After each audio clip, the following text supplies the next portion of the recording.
그 마지막 부분인 이제 26장까지 왔습니다. 28장까지가 마지막인데 우리는 21장부터 26장까지 바울이 6차례에 걸쳐서 재판받는 모습들을 지금 살펴보고 있어요. 그 마지막 번째, 지금 6번째 재판을 정리하고 있는데요. 그 6번의 재판의 내용들을 가만히 살펴보면 그렇습니다. 21장에서 예루살렘에서 유대인들에 의해서 박해를 받을 때 자기 신앙을 변증하면서 그 이제 증인의 역할을 하죠. 자신은 율법이나 성전을 멸시한 적이 없다라고 얘기를 하고, 그때 유대인들은 거짓 증인을 세워서 바울을 그 유대 군중 앞에서 재판을 합니다. 두 번째 변론이 이제 재판이 23장에 나오는데요. 이 산헤드린 의원들 앞에서 재판을 받을 때 그는 이제 변증을 합니다. 공회 앞에서의 변증. 이때까지만 해도 로마 관리들은 유대인들의 내부 사정을 잘 몰랐는지 문제의 핵심을 이렇게 지적해내지 못해요. 파악하지 못해요. 성경은 그렇게 기록하고 있죠. 지금 영적인 싸움이기 때문에 세상 사람들의 눈에는 보이지 않았을 거다라는 거죠. 그럴 수 있습니다.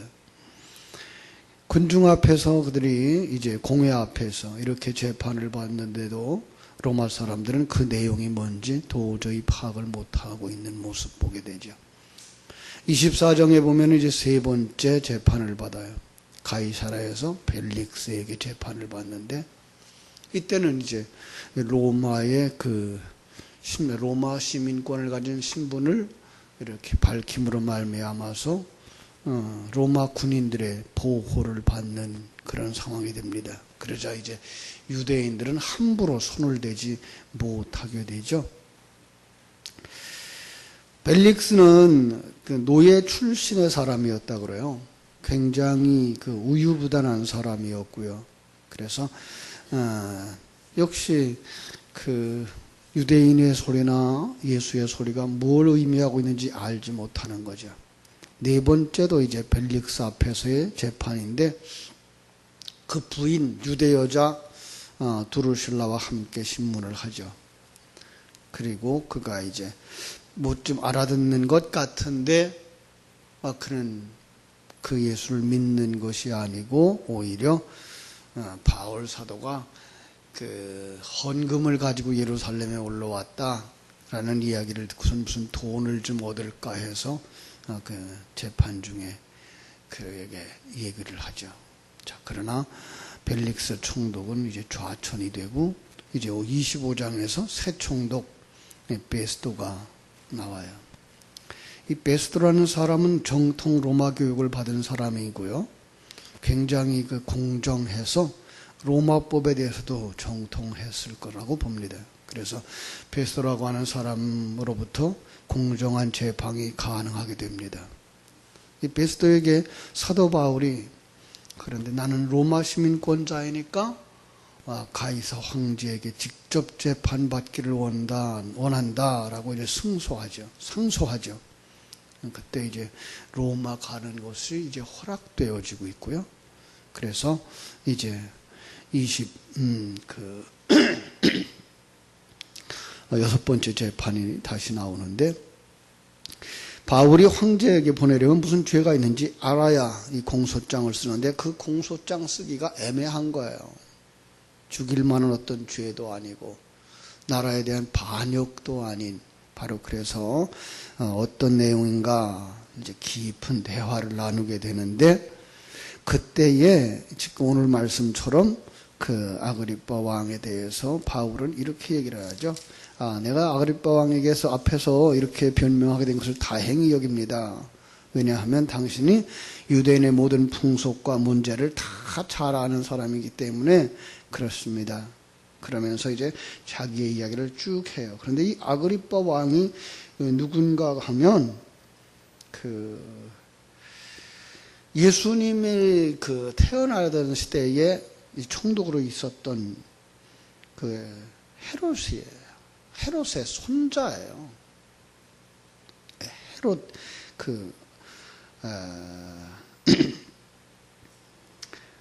사도행전 12장에 나오는 야고보를 죽이고 베드로를 감옥에 집어넣었던 그 헤롯 아그리빠의 1세의 아들이고요. 그래서 그를 이제 헤롯 아그리빠 2세라고 이렇게 봐야 되는 거죠. 이제 우리가 헷갈리는 게가 그 아그리빠 1세 아들과 딸이 있었는데 그 아들이 아그리빠 2세고 지금 여기 나오는 아그리빠고 그리고 딸이 버니게예요. 그런데 여기서는 기가 막히게 그 두 사람이 부부로 나온단 말이에요. 그러니까 그 여동생이 그의 부인이 되어진 바로 그런 상황인데, 그러니까 예수의 이 땅에 태어났을 때의 그 상황에서부터 지금 상황까지 어떤 면에서는 이제 3대를 거쳐서 유대 총독을 했던 사람들이고, 그렇기 때문에 그 상황이 잘 알 수 있는 바로 그런 사람들이었죠. 자, 우리는 이 6번씩이나 재판을 하는 이 과정 속에서 무엇을 발견할 수 있나요? 우리도 반드시 심판대 앞에 서게 된다라는 거죠. 히브리서 9장 27절이 그렇게 말하죠. 한 번 죽는 것은 사람에게 정하신 것이요 그 후에는 심판이 있으리라. 그 심판을 받을 때에 어떤 심판일까요? 당신 속에 있는 게 뭐냐죠. 당신 속에 있는 게 뭐냐. 그 사람이 어떤 큰 일을 했느냐, 어떤 많은 일을 했느냐, 그게 아니고 그 사람 속에 무엇이 있느냐. 오늘 우리는 여기서 이제 그 바울 사도의 간증을 들을 수 있는데, 바울 사도의 간증은 구구절절히 나는 이런 사람이었습니다. 과거에 나는 유대교를 기독교를 핍박하는 사람이었습니다. 하나님의 일을 한다고 했던 그 모든 것들은 오히려 하나님을 방해하는 일들이었습니다. 그런데 어느 날 하나님이 저를 찾아오셨습니다. 이런 얘기죠. 그리고 그렇게 하나님의 생명이 찾아오고 나서 나는 뭐예요? 변했습니다.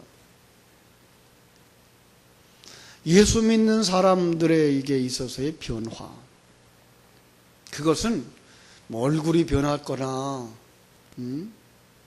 그의 마음이 착한 사람으로 변한 것보다 더 중요한 것이 있어요. 뭔가 하면 가치관의 변화예요. 세상 것이 전부인 줄 알고 세상 것 가진 사람이 부럽고, 못 가진 것을 참 배 아파했고, 못 가져서 안타까워했고, 내가 가지고 싶은 건 못 가지면 불만을 가지고 불평을 하며 사람들과 경쟁 속에서 불평과 원망 속에 사는 사람이 이 하나님이 역사를 주장하고 계시는구나, 우주를 주장하고 계시는구나, 하나님이 내 생명을 주장하고 계시는구나가 믿어질 때 그런 평강의 마음으로 돌아가는 거죠. 그 하나님이 우리처럼 이렇게 하다가 안 되면 저렇게 하거나 실수도 하시는 그런 분이 아니라, 그분은 전능하신 분, 한 번 계획한 것은 반드시 이루시는 분, 그 누구도 그 하나님을 대적하거나 방해할 수 없는 그런 존재라고 하는 사실을 아는. 그러니까 호세아가 말했던 하나님의 백성들이 하나님을 아는 지식이 없어서 망한다는 얘기가 바로 그런 거거든요. 하나님을 아는 게 없어요. 그러니까 오늘 우리가 신앙생활을 수없이 많은 날 동안 했지만 우리가 하나님을 배우질 못했어요. 그리고 그 하나님의 존재에 대한 인식보다는 내 욕망을 채워달라고 하는 기도에 급했어요. 내 문제가 해결되어지고, 그래서 내가 남보다 좀 더 잘 살았으면 좋겠고 더 많이 가졌으면 좋겠다고 하는 것, 그러니까 하나님 그 능력, 많은 능력 가지고 좀 나 좀 도와달라고 하는 하나님을 어떻게 보면 이제 종으로 부려먹는. 그래서 제가 3년 전에 우리 교회에 다시 왔을 때에 지적했던 것 가운데 하나가 바로 그거예요. 알라딘의 요술램프. 오늘 기도가 바로 알라딘의 요술램프처럼 되어버린 거예요. 우리가 주여 믿습니다 하고선 비비면 주인이 펑 하고 나타나서 주인님 뭐 해드릴까요? 그래서 우리 아들도 좀 잘 됐으면 좋겠고, 우리 남편도 잘 됐으면 좋겠고, 우리 교회도 좀 부흥됐으면 좋겠고. 핑계는 하나님의 영광을 위하여. 그런데 실상은 자기의 욕망이 채워지기를 원하는. 그래서 마태복음 6장에 그의 나라와 의를 구하라고 했던 그 말씀을 계속 강조하면서 무엇을 먹을까 무엇을 마실까 구하지 마라. 그건 이방인들이 구하고 있는 거야. 그건 구하지 않아도 일반 은총 속에서 너희들에게 다 준 거야. 봄에 씨 뿌리면 가을에 거두게 돼 있어. 한 달 동안 열심히 일하면 월급 받게 돼 있어. 그런 것들에 대한 것들을 지적했을 때 굉장히 갈등들을 많이 하셨죠. 그럼 그동안 우리는 신앙생활을 헛했단 말인가? 다른 사람들은 틀렸고 당신만 옳단 말인가? 이런 생각들을 많이 가지고 있었죠. 하나님을 몰라요. 그러니까 하나님의 그 큰 뜻을, 그 계획을, 그리고 그 하나님이 나와 지금 함께 하고 있다는 이 임마누엘의 신앙을 모르는 거예요. 내가 원하는 것을 가르쳐주고 하나님 앞에 이거 해주세요, 저거 해주세요 해야만 하나님이 일을 할 줄 안다고 생각을 하는 이런 어리석음에 빠져있는. 하나님은 우리의 모든 것 다 아신다니까요. 우리가 필요한 것 아시고요. 우리가 가야 할 곳 아시고요. 우리가 잘못 가는 것도 아시지만 그 잘못 가는 곳에서 바른 길로 가도록 옛사람 벗어버리고 새 사람으로 완성되어져 가는 그 길을 가도록 만드시는 거예요. 그래서 예수 믿었다고 하는 사람들은 이걸 아는 거예요. 하나님은 크신 분, 전능하신 분, 나와 함께 하시며 내게 가장 좋은 것 주시는 분. 지금 나는 하나님이 가장 좋은 것을 주고 있는 거야. 이것을 누리는 사람들. 그가 하늘 생명을 가진 자고 눈이 열려진 자고 귀가 열려진 자예요. 바울은 그 얘기를 계속하고 있는 거예요. 그런데 그 얘기를 해도 소경들한테는 안 보이는 거예요. 귀머거리한테는 안 들리는 거예요. 문둥병자한테는 안 느껴지는 거예요. 안타까운 거죠.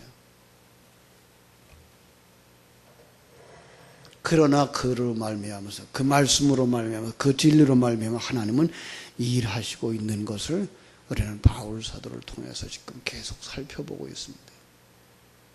그것은 바울 사도만 그러고 가는 사람이 아니다라는 것, 우리도 지금 그 길을 가고 있는 사람이어야 된다는 것. 예. 그래서 누가복음을 통해서 예수가 그리스도 하나님의 아들인 것을 증명하러 온 그릇이라는 것 깨달아 알게 해주시고 그 생명을 가진 자들의 삶은 이런 거다라고 이제 누가복음 후서 사도행전에서 보여주고 있는 거잖아요. 우리 사도행전에서는 뭘 보여주는 거예요? 하나님의 생명을 가졌다며, 성령 충만하다며, 하나님의 생명을 가진 사람이라며, 그렇다면 당신에게는 뭐가 있는가 살펴봐라. 정말 그 생명이 있는가 살펴봐라. 하나님에 대한 인식이 있는지, 자기에 대한 인식이 있는지 사도행전부터 쭉 설명해오고 지금 마지막까지 오고, 마지막까지 가면 뭐 해야 돼요? 이제 우리는 그걸 증거할 수 있는 사람 되어야 돼요. 어떤 환경 속에서도 임마누엘을 누릴 수 있는 사람이 되어져야 되고, 어떤 환경 속에서도 누구든지 복음 전하는 기회로 삼는, 바울 사도의 삶이 그거잖아요. 그래서 그는 모든 기회를 하나님의 생명을 증거하는, 하나님의 계획을 이야기하고 예수 그리스도가 지금 당신을 품고 십자가에서 죽고 있다는 사실을 설명을 하고 그 사실에 깨달아 알고 생명을 거는 사람이 부활에 이르고 있다는 것이라는 것을 알게 하는 거죠. 그죠? 바울 사도는 6번의 재판, 모든 재판을 전도의 기회, 증거의 기회로 삼고 이야기합니다. 오늘도 그 얘기를 쭉 하고 있죠. 아주 쉬운 얘기가 뭐예요? 8절. 당신들은 하나님이 죽은 사람을 살리심을 어찌 못 믿을 것으로 여기나이까? 이 부활에 관한 이야기예요. 그는 부활을 이야기하고 있는 거죠. 그죠? 그저 하나님의 눈이 열려지지 아니한 이 하나님의 생명을 가지지 못하고 하나님의 인도하심을 믿지 못하는 사람이라면 재판을 받으면 받을수록 몇 년씩이나 감옥에 갇혀 있으면 어떤 생각부터 하겠어요? 어떻게 하면 풀려날까? 그 생각부터 하겠죠. 어떻게 하면 자기의 정당성을 증명하고 죄 없음을 증명할까?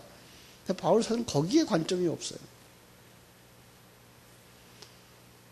여기에 들어오게 한 것도 누구라? 하나님이라. 예. 여러분, 이게 우리에게 있어야 돼요. 그러나 우리의 발걸음을 인도하시는 분이 하나님이라. 우리가 지금 잘못 가도 그 잘못 가는 곳에서 하나님은 우리를 만드시고 계신 분이 하나님이라고 하는 걸 믿는 사람들. 그가 지금 어떤 형태로 있느냐가 중요한 것이 아니고 어떤 생명을 가졌느냐가 중요한 거라는 것을 우리가 볼 수 있어야 되는 거죠. 그는 훗날 디모데에게 이렇게 말하죠. 너는 말씀을 전파하라.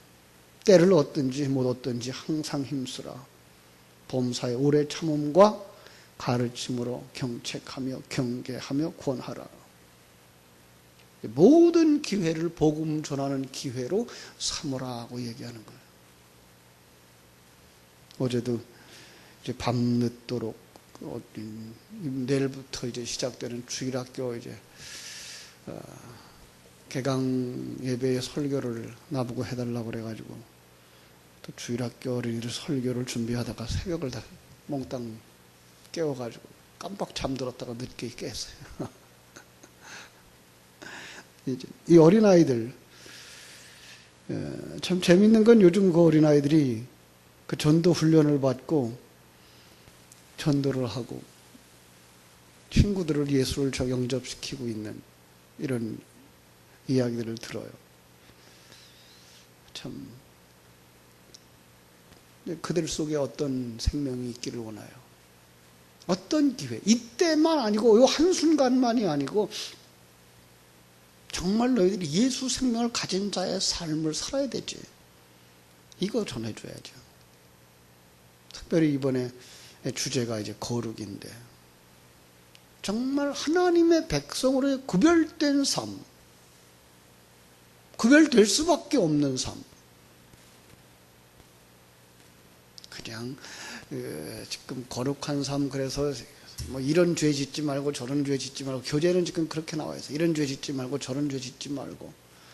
세상 사람들이 말하는 그런 죄. 아니, 그건 세상 사람들이 이야기하는 거룩함이에요.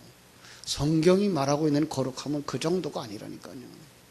하나님의 생명을 가진 사람은 물론 세상 사람들이 그걸 죄라고 말하는 그런 것들을 안 해요. 왜? 복음을 전할 기회로 삼기 위해서.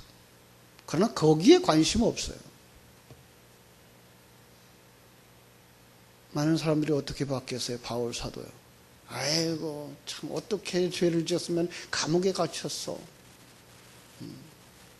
아니, 얼마나 죄를 지었으면 그 병을 그렇게 앓고 살아. 아니요, 그런데 그런 관심 없어요.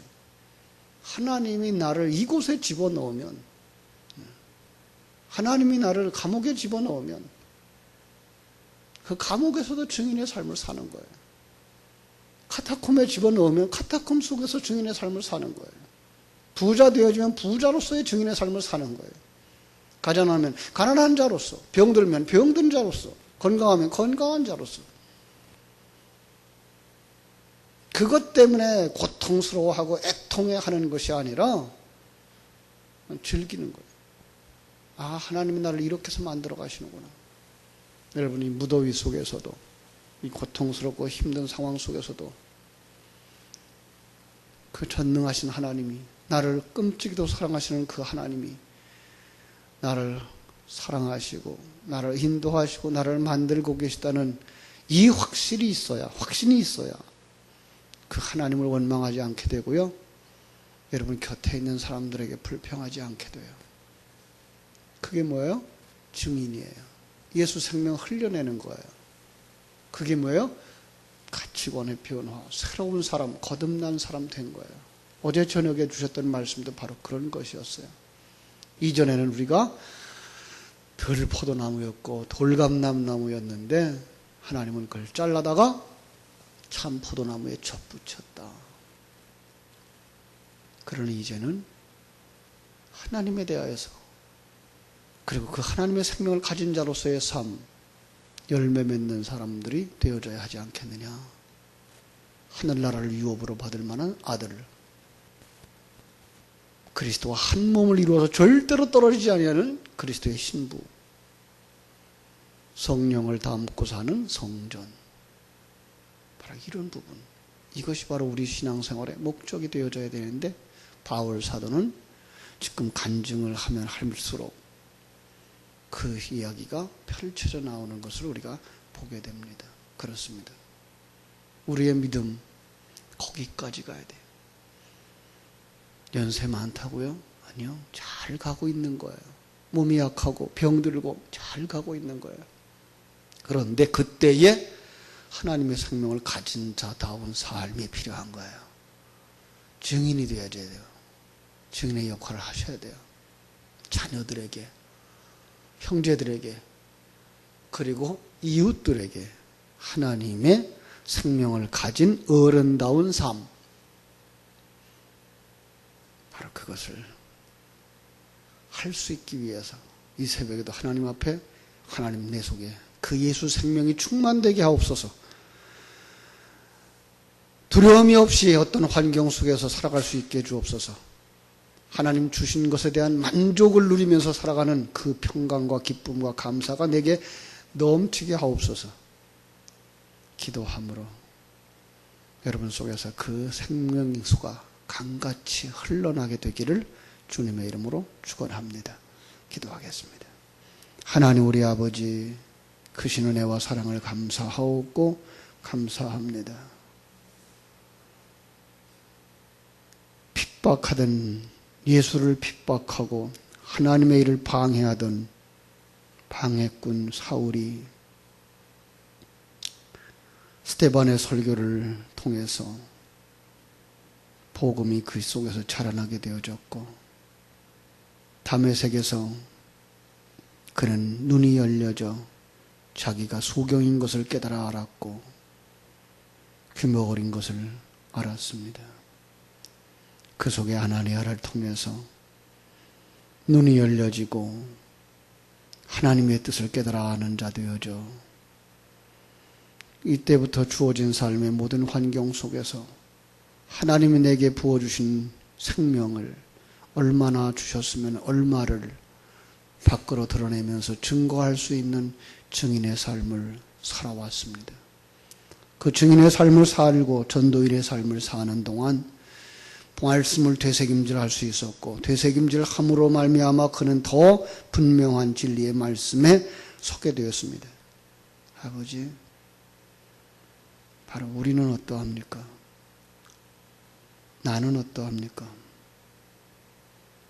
먼저 깨달아 알았다고, 먼저 배워서 알았다고 전도사라고 목사라고 그래서 매일마다 강단에 서서 예수가 그리스도라고 설교하면서 과연 그 하나님의 전능하심을 믿는 자 되어졌는지, 그 하나님의 나와 함께 하시는 임마누엘을 알고 누리며 살아가고 있는지,